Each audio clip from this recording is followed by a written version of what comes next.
ऋषिवर, ये दोनों मेरे परम भक्त, परम सेवक। आपका श्राप भोगने के बाद कृपया आप इन्हें वैकुंठ फिर से लौटने की अनुमति दें। आपके सामने होकर हम अनुमति कैसे दें? इतना सामर्थ्य नहीं है हमारे पास प्रभु। आप हमारे भगवान हैं। इनके दंड और इनकी वापसी से संबंधित सभी निर्णय हम आप पर छोड़ते हैं प्रभु।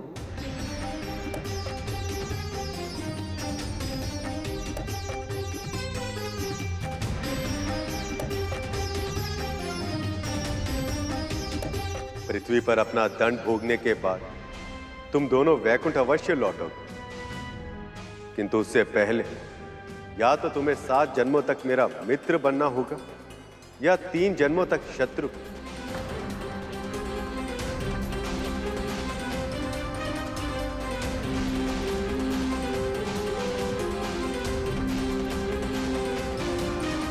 परंतु जिनके बिना 7 क्षण भी संभव ना हो, उनके बिना 7 जन्मों का विरह कैसे सह पाएंगे प्रभु?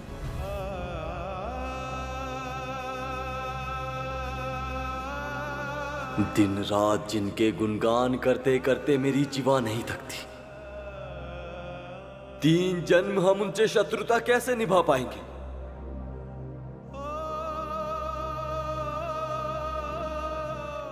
ये कैसा धर्म संकट है प्रभु?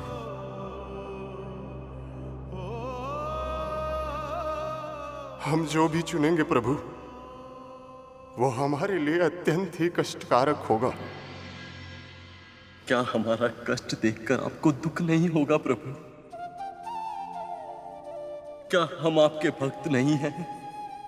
जय विजय पुत्रों, जब तुम्हें किसी एक मार्ग का चुनाव करना ही है, तो जो मार्ग तुम्हें अपने प्रभु के पास शीघ्र अति शीघ्र लौट के आने की सहायता करे, उस मार्ग का चुनाव करना उचित नहीं होगा?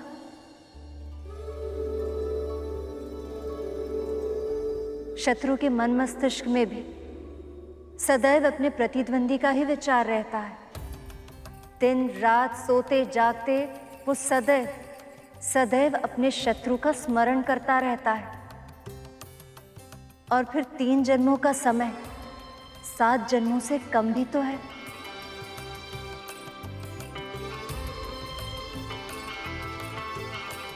माते, आपने हमारी आंखें खोल दी। आपने हमारी सहायता की, हमें मार्गदर्शन दिखाए। ये किसी वरदान से कम नहीं है मां।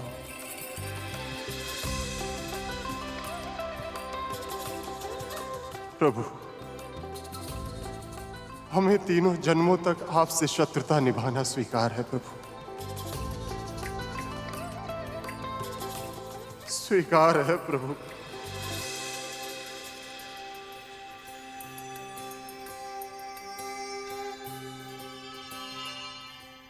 नारायण के प्रति आपकी भक्ति सचमुच अद्भुत है।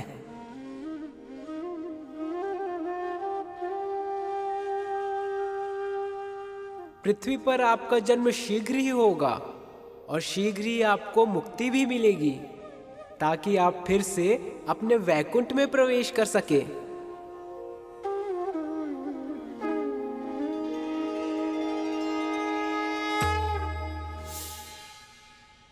इन तीनों के जन्मों में जय विजय किस रूप में है मां? सतयुग में उनका जन्म हिरण्यकश्यप और हिरण्याक्ष के रूप में हुआ था। त्रेता युग में उनका जन्म रावण और कुंभकर्ण के रूप में होगा। और द्वापर युग में नारायण के इन शत्रुओं को शिशुपाल और दंतावक्र के रूप में पहचाना जाएगा। ये सभी स्वयं प्रभु के हाथों मारे जाएंगे और फिर से वैकुंठ में वास करने के अधिकारी बनेंगे। मुझे उन दोनों के सतियों के अवतारों की कथा विस्तार में सुनाइए ना मां। ऋषि सनकादिक ने जैसे कि कहा था, उनके जन्म का समय निकट ही था। महर्षि कश्यप की पत्नियों में से एक दिति उनके आश्रम में पुत्र प्राप्ति की इच्छा से आई। मुझे अदिति दीदी की तरह संतान चाहिए। और ये उचित समय नहीं है संतान धारण करने के लिए। इस बेला में संतान धारण करने से उनमें तामसिक गुण आ जाते हैं देवी। नहीं, मैं प्रतीक्षा नहीं कर सकती। महर्षि कश्यप को आने वाली अशुभता का आभास हो गया था। समय ने उनके अनुमान को सत्य सिद्ध कर दिया था। जब उनके पुत्रों हिरण्यकश्यप और हिरण्याक्ष के रूप में जय विजय का जन्म हुआ तो सारी पृथ्वी कांप उठी। फूलों पक्षी बोलने लगी, सियार विलाप करने लगी।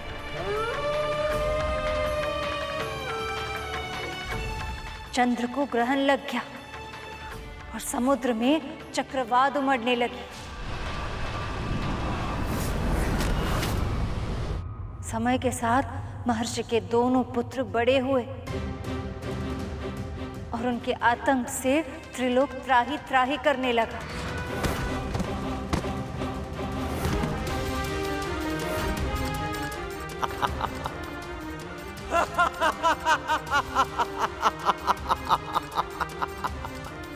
कोई योद्धा जो मुझसे युद्ध कर पाए, जो मुझे पराजित कर पाए।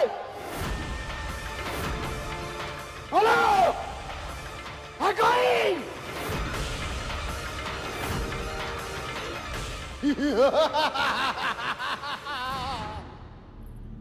अधर्मी का सबसे बड़ा अवगुण यही होता है।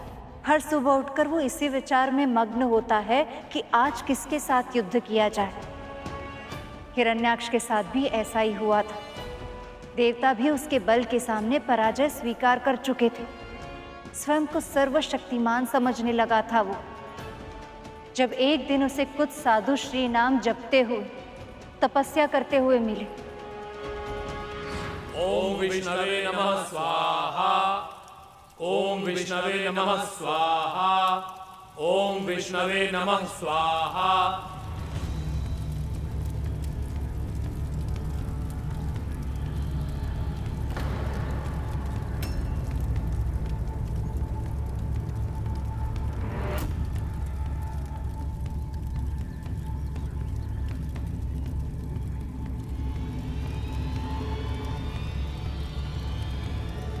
संसार में सबसे अधिक बलशाली, सबसे अधिक ऊर्जावान और सबसे अधिक सामर्थ्यवान केवल दो ही पुरुष हैं, मैं और मेरा भाई हिरण्यकश्यप। तो फिर कौन है ये विष्णु जिसकी उपासना तुम सब मिलकर कर रहे हो? श्री विष्णु इस जगत के पालनहार हैं असुर श्रेष्ठ। पूरी सृष्टि इन्हीं के आशीर्वाद से चलती है। मिथ्या भाषण मत करो तपस्वी। मिथ्या नहीं, ये सत्य है। यदि सत्य है तो कहां है वो विष्णु? बुलाओ उसे, पुकार लगाओ उसे। मैं उसे क्षण भर में पराजित करके यह प्रमाणित कर दूंगा कि मुझसे अधिक बलशाली संसार में कोई और नहीं है।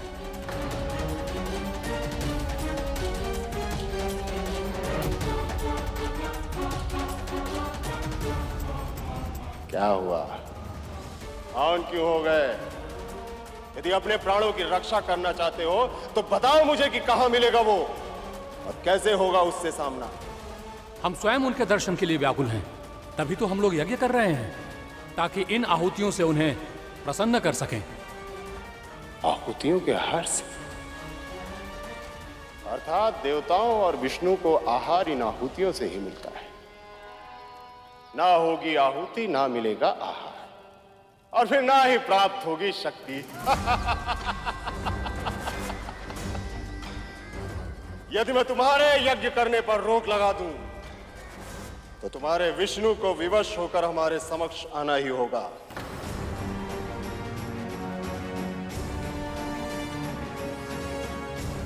तपस्वियों, आज के बाद कोई भी किसी भी प्रकार का इस धरती पर यज्ञ नहीं करेगा।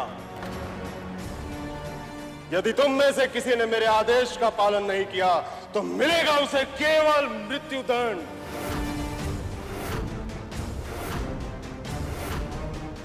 मृत्यु के भय से यदि हम में से किसी ने भी यज्ञ को बंद भी कर दिया तब भी तुम्हें कोई विशेष लाभ नहीं होगा हिरण्याक्ष, क्योंकि समूची पृथ्वी पर कोने कोने में भगवान के भक्त यज्ञ कर रहे हैं। कहां कहां पर रोक लगाओगे तुम? कहां कहां बंद करवाओगे यज्ञ को?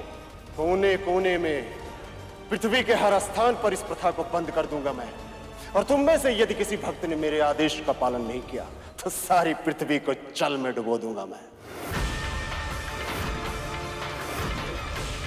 और तुम सारे भक्त मारे जाओगे, और तब तुम्हारा विष्णु मेरा सामना करने पे विवश हो जाएगा।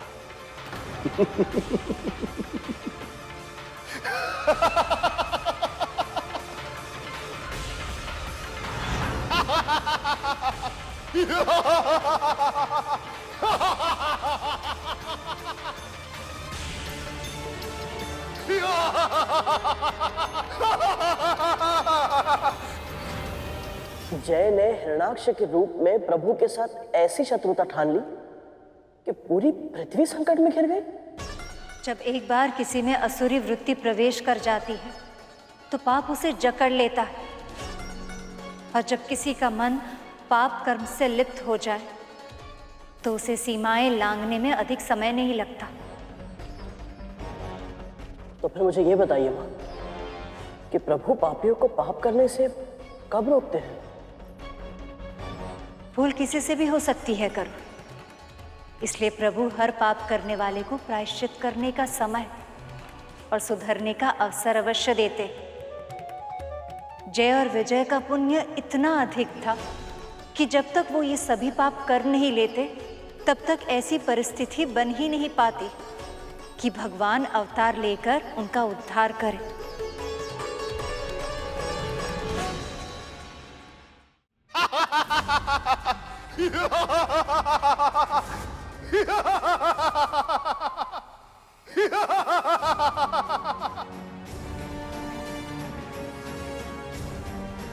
इतना विराट आकार, इतना विशाल शरीर,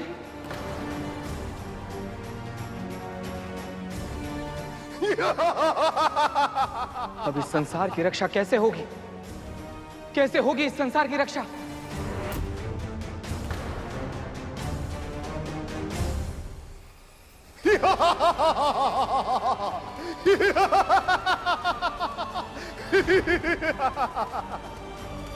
ठहरिए असुर शिरोमणि, ऐसा अन्याय मत कीजिए।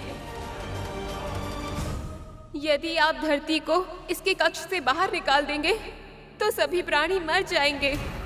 धरती पर जीवन का अंत हो जाएगा, और केवल धरती ही नहीं, अन्य ग्रहों पर भी इसका प्रभाव पड़ेगा। और तुम नहीं चाहती कि ऐसा हो, है ना भूदेवी?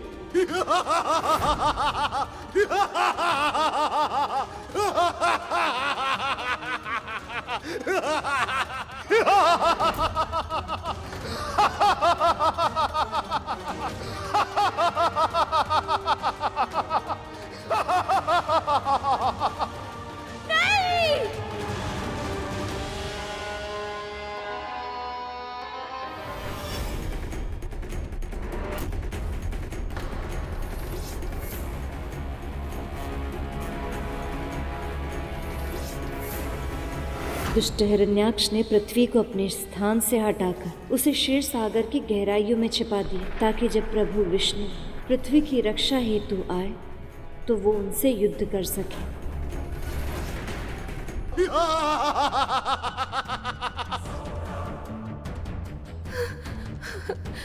रक्षा कीजिए प्रभु, बचा लीजिए अपनी सृष्टि को। यदि शीघ्र ही आपने कुछ नहीं किया तो विनाश के भस्म के अतिरिक्त और कुछ नहीं बचेगा आपकी प्रिय पृथ्वी पर।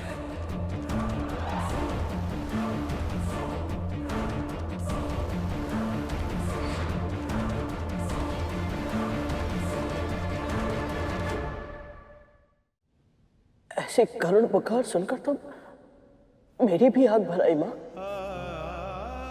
कल्पना करना भी कठिन है कि अपनी संतानों को ऐसे भीषण संकट में घिरे देखकर स्वयं भूदेवी पर क्या बीत रही होगी। केवल भूमि देवी के लिए ही नहीं, प्रभु नारायण के लिए भी वो क्षण बहुत दुखदायी थे। पूरे ब्रह्मांड में प्रभु को सबसे अधिक प्रिय पृथ्वी ही है, इसलिए उन्होंने उसे आश्वासन दिया कि शांत हो जाइए भूदेवी, धैर्य रखिए। आप जानती हैं, मैं अपने भक्तों के कष्टों को अनदेखा नहीं करता। विपत्ति में कभी भी उन्हें अकेला नहीं छोड़ता। आपकी पीड़ा मेरे हृदय को भी दुख पहुंचा रही। विश्वास रखिए, सही समय आने पर मैं आपका उद्धार अवश्य करूंगा। शीतल जलधारा के समान आपके इस आश्वासन ने मेरे कष्टों के ज्वालामुखी को शांत कर दिया है। आपकी जय हो प्रभु, सदा ही जय हो।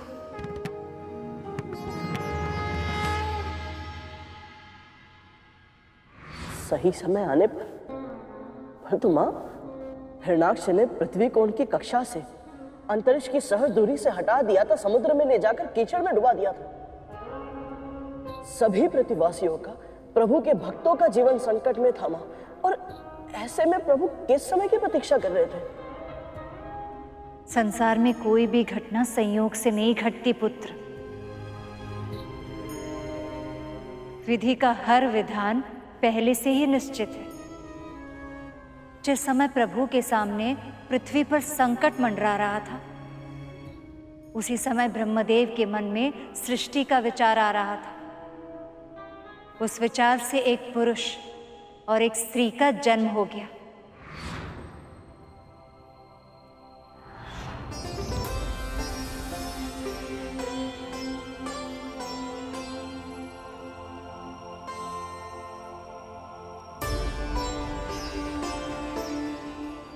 मनु, शत्रुपा, अब आप दोनों को ही सृष्टि का सर्जन करना होगा।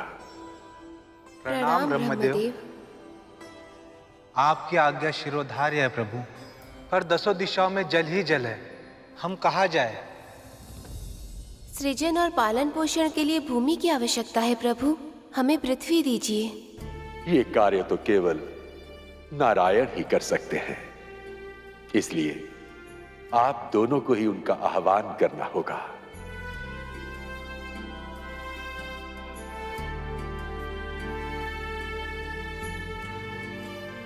ओम विष्णवे नमः। ओम विष्णवे नमः। ओम विष्णवे नमः। हे जगदीश्वर, अपनी उत्पत्ति के उद्देश्य को पूरा करने के लिए, नए सृष्टि के निर्माण के लिए हमें भूमि की आवश्यकता है। हे विश्वेश्वर, इस पूरी सृष्टि में केवल आप ही हैं जो पृथ्वी को मुक्त कराकर आने वाली पीढ़ियों को जीवन का उपहार दे सकते। हम पर कृपा करें प्रभु। हमारी प्रार्थना स्वीकार करें।